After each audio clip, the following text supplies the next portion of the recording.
In this question, we are asked to write one function for each of these, like one is salivary glands, the other is liver, and the third is pancreas. So let's first understand the role of salivary glands. So salivary glands secrete saliva, and this saliva contains saliva, also known as salivary amylase, and its role is to convert starch into sugar. Right. So starch gets converted into sugar that where it takes place in the mouth, right, which is released in the also known as buccal cavity where it is released. Now coming to the next, that is liver. If you see the liver secretes bile juice, and what is its role? It converts large fat globules into small flat fat globules, and this process is called emulsification. So you should know that if the fat is not emulsified, then the pancreas, which releases pancreatic juice, that is lipase, cannot convert fat into lipids. That means the digestion of fat will not take place if emulsification of fat is not there. Now coming to the next, that is pancreas. Pancreas release pancreatic juice, and it has two things. Number one, trypsin, and other is lipase.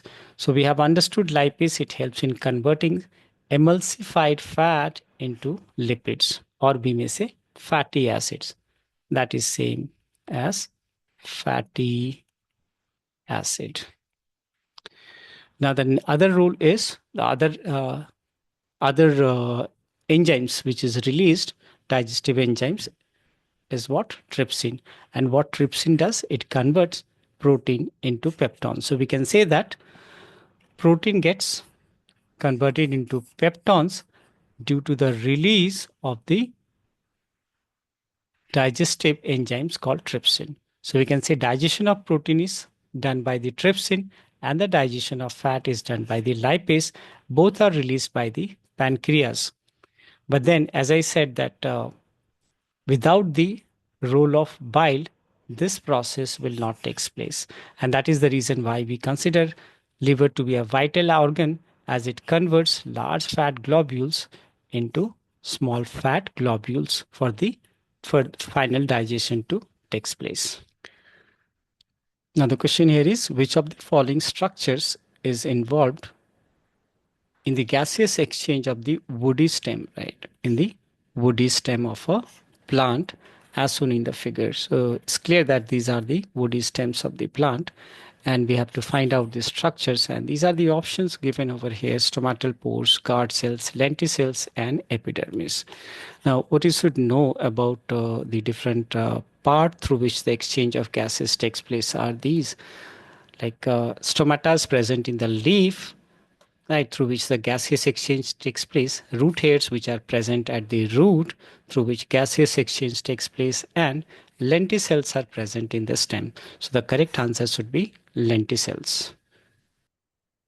In this assertion reason based question, assertion says that photosynthesis is considered as an endothermic reaction. This is considered as an endothermic reaction, and reason is what? The reason says that energy is released in the process of photosynthesis. So let's first see and write down the reactions. So if I write down the reactions that takes place during photosynthesis, so what you can observe that here during this reaction, we can clearly see that energy in the form of sunlight is used. So the reaction in which the energy is taken in, right, any form of energy, whether it's a heat, light, right, and other forms of energy is absorbed or taken in, is called an endothermic reaction. So we can see from here that it is correct, right? Because here the energy is utilized or used up. That's why the energy in the form of sunlight is used. So we can say that assertion is correct. Now, when we read the reason over here, once again, let's see what's the reason here. The reason says energy gets released in the process of photosynthesis. That is wrong, because we can see that here energy is used up, it is not released. So the energy released will be in the right hand side, right? As you can see here that no energy is released. It's just that we can say that this carbon dioxide and water gets converted into carbohydrate, which is glucose in this case. So we'll say that the assertion is correct and the reason is wrong. In that case, we'll go for the option C, right? Assertion is correct. Assertion is true, but the reason is false. So the C is the correct option in this case. Now, in this question, assertion says that artificial kidney is a device which is used to remove the nitrogenous waste products from the blood through dialysis. Now, this is that's true. As you can see, this is what a diagram I have taken for hemodialysis, where the patient's blood, that is blood which is rich in nitrogenous waste, is taken in. It is passed through. It is passed through the tube, which is made up of selectively permeable membrane. And what happens? That nitrogenous waste gets, by the process of diffusions, gets removed from the patient's blood, and it is collected over here. And the blood, which is free from nitrogenous waste, is sent into the patient's body. So we can say that assertion is correct in this case. The assertion is correct. Now, the next over here, the reason says reabsorption does not take place in the artificial kidney. Well, this is also correct. As you can see that the useful substances present in the blood, like these are salts, then excess water, and glucose, amino acids. These are useful substances which is reabsorbed in the natural kidney, but in artificial kidney such things does not happen, so the reabsorption does not take place. So we can see that both assertion and reason is true, but here it is not the correct explanation. So we can say that B is the correct option, where both assertion and reason are correct, but it's not the correct explanation. So the questions here are based on these two tables. So what this says, it says study these tables related to the blood pressure level and answer the question that follows.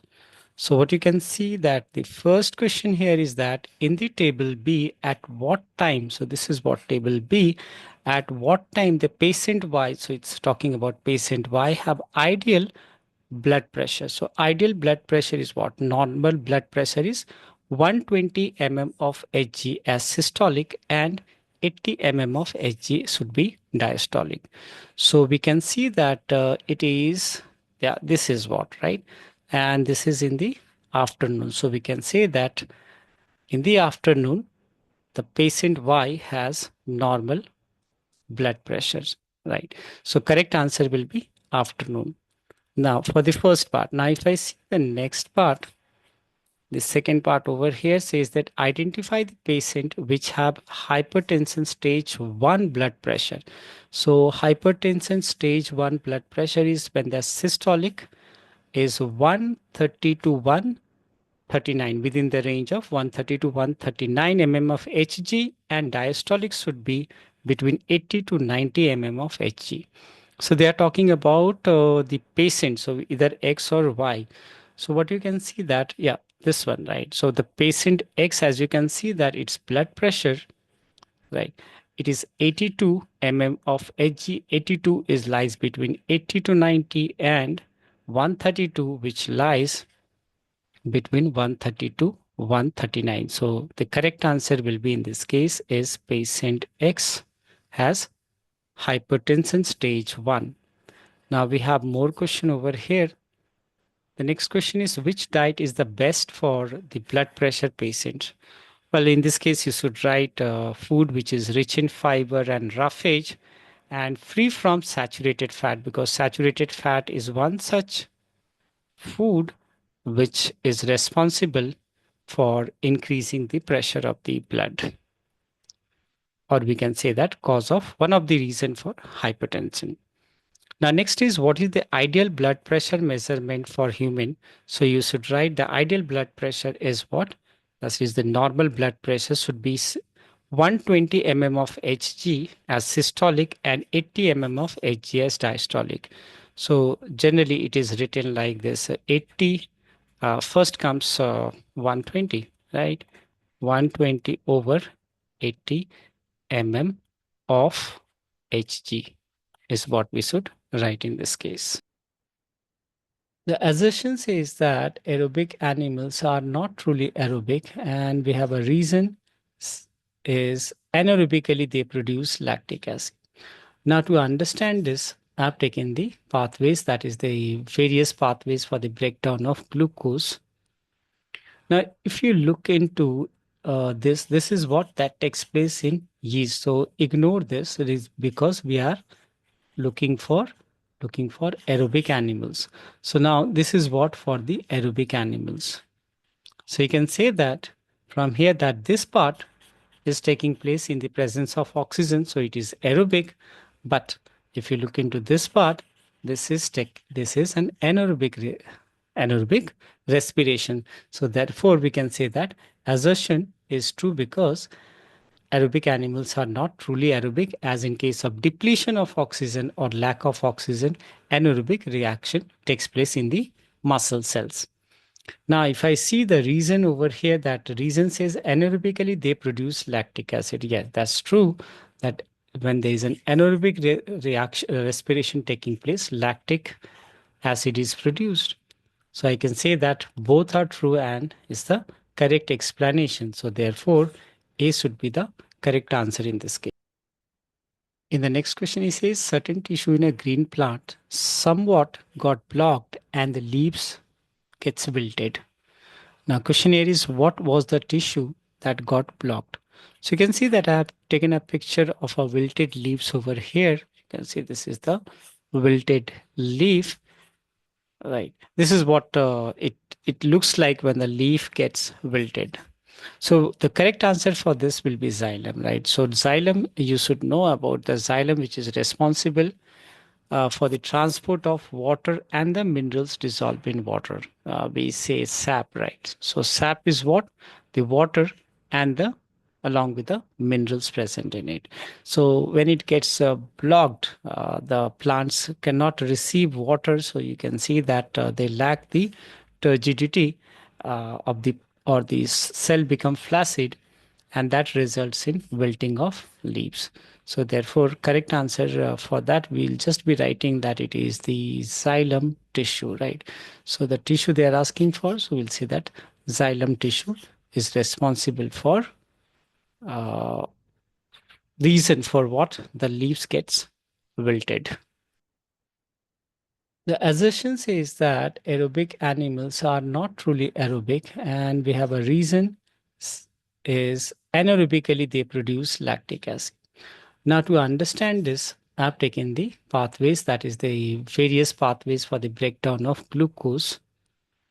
Now, if you look into this is what that takes place in yeast. So ignore this. It is because we are looking for aerobic animals.